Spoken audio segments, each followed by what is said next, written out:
Bonjour à toutes et à tous et bienvenue sur ma chaîne YouTube. Aujourd'hui, nouvelle vidéo review comics et aujourd'hui on va parler de ça. On va parler de Captain America, le soldat de l'hiver. Alors c'est un récit qui est paru en 2005, Captain America, le soldat de l'hiver, et c'est scénarisé par Ed Brubaker et dessiné par Steve Epting et Michael Lark. Alors, Captain America, le soldat de l'hiver, c'est bien entendu le comics qui a inspiré le film de Marvel Studios de la trilogie Captain America, qui est Captain America, le soldat de l'hiver, voilà, donc le deuxième film de la trilogie Captain America. Donc, autant dire que Marvel Studios ne s'est pas trop fait chier, si je puis dire, sur le titre, hein. Ils ont carrément repris exactement, voilà. Alors déjà, si, pour commencer ces vidéos, si vous vous attendez à voir à peu près le même scénar que dans le film, là loin, on est très loin du scénario du film, hein, je veux dire. Dans l'histoire, après dans l'ambiance, ça se rapproche beaucoup, mais dans en tout cas en ce qui concerne le scénario, c'est très très différent du film, hein, je veux dire, ça n'a pas les mêmes enjeux, il y a pas les mêmes personnages, loin de là. Donc voilà, si vous vous attendez à avoir quelque chose qui ressemble au film, enlevez-vous cette idée de la tête. Mais cependant, ça reste quand même une très bonne lecture Captain America, je dois dire. Alors, c'est un must-have, je pense, dans l'univers Captain America, mais dans l'univers Marvel, c'est pas non plus un truc culte, hein, pour moi. J'ai passé un bon moment, voilà, à lire ça, c'était vraiment très sympa, ça se lit très bien, c'est fluide. C'est très compréhensible, voilà, ça se prend pas la tête, ça casse pas trois pattes à un canard, le scénario est très éligible, voilà. Mais j'ai pas trouvé ça non plus sensationnel, hein, c'est pas non plus un truc de fou, hein, c'est très, il y a pas non plus un grain de folie. Alors,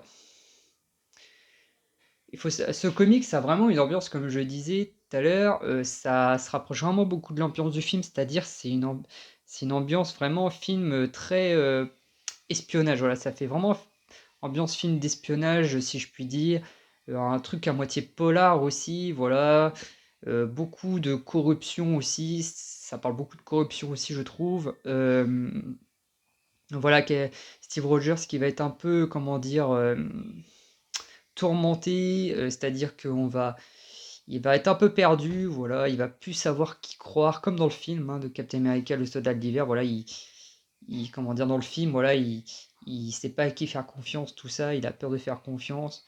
Et bah, dans le comic, c'est pareil, voilà, il sait pas trop à qui faire confiance, parce qu'à un moment, on lui met des idées dans la tête, il croit ça, et puis il croit que, après, il se dit c'est peut-être ça, et puis voilà, il est complètement perdu, il est complètement paumé, le garçon.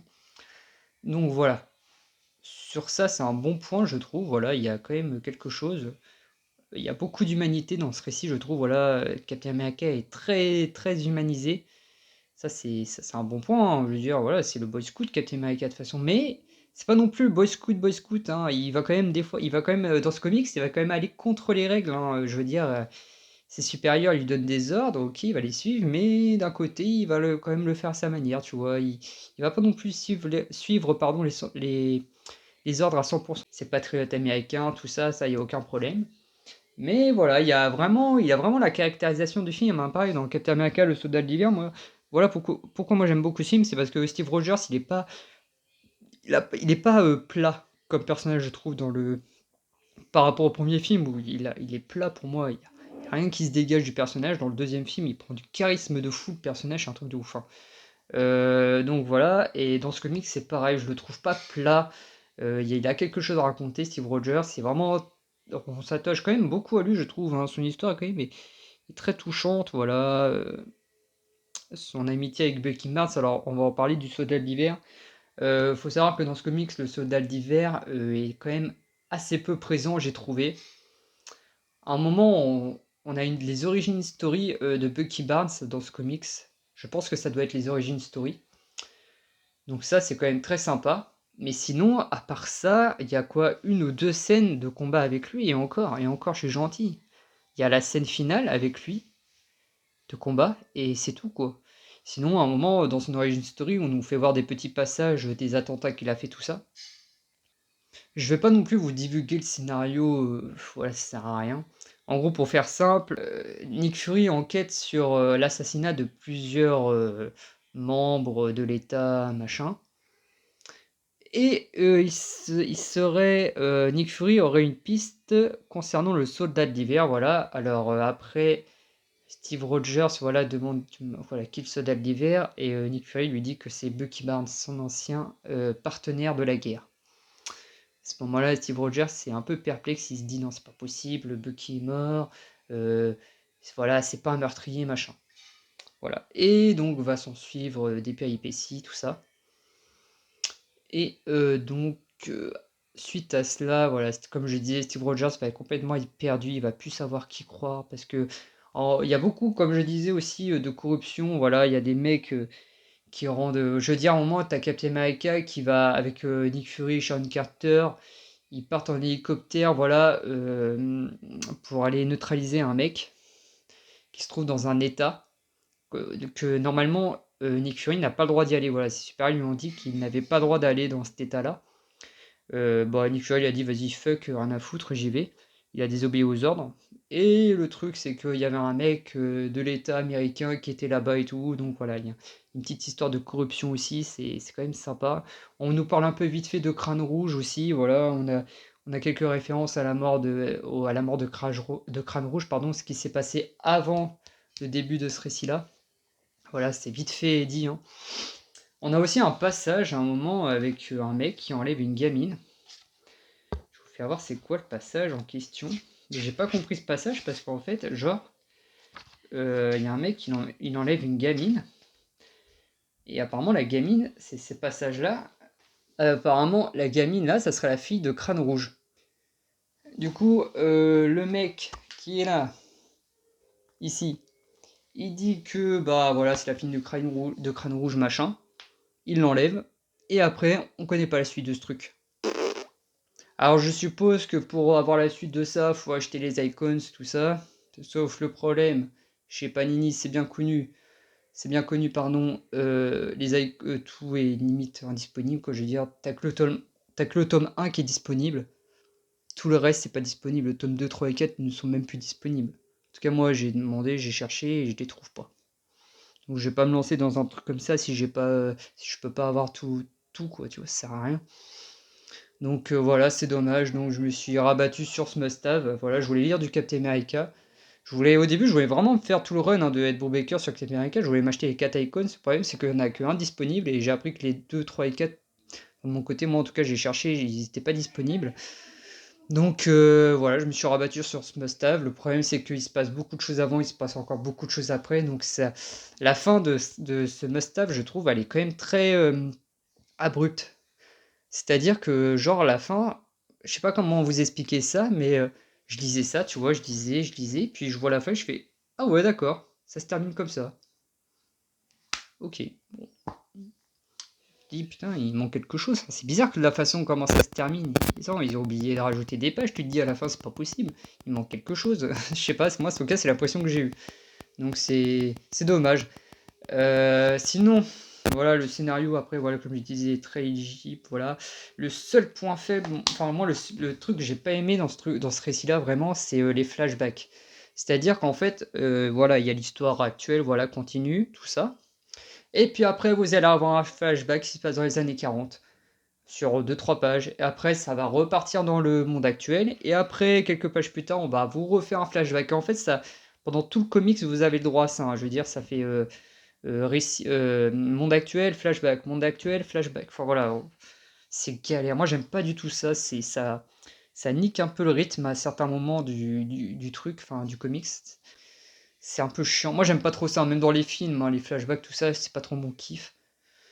Alors, je sais pas. Moi, j'ai pas trouvé ça sensationnel. Et en plus, pour moi, quand je vous dis que c'est pas non plus une lecture culte, Captain America le Soldat de l'hiver, c'est que si tu remets tout ça dans l'ordre chronologique, l'histoire en soi, elle est pas foufou, hein, c'est pas je veux dire, c'est pas incroyable non plus, hein, si tu remets tout dans l'ordre.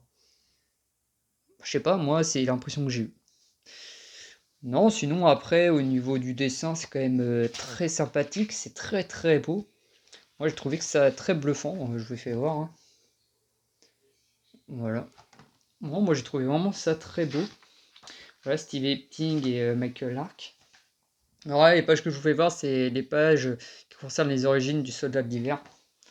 Voilà, ça fait à moitié comme si tu lisais un dossier, tout ça, donc c'est très sympa. Sinon, moi, les scènes d'action sont très sympas aussi, je vais vous en faire voir. Voilà, hop. Quand ils arrivent dans l'état qu'ils ne devaient pas aller, d'où ils n'avaient pas le droit d'y aller. Hop. Donc voilà. Non, je trouve, voilà, par contre, le costume de Captain America dans ce comics-là, j'aime pas du tout. C'est le costume à la The Avengers à moitié. Moi, je suis pas fan, hein. Par contre, il y a un truc que j'aime beaucoup, c'est le style, enfin le character design du soldat de l'hiver. Ça, putain, il a la classe quand même, moi je trouve, il a la classe. Ça, c'est le combat final. Hop, voilà. Aussi, on a une apparition aussi de... On a une apparition de Iron Man aussi dans le comics. C'est très sympa de le voir. Moi, je suis fan du personnage, c'est mon personnage préféré chez Marvel, donc je suis très content de le voir. Je m'attendais pas à le voir. Donc voilà, c'est franchement très sympathique de le voir. On a même Wilson, le faucon, dans ce comics.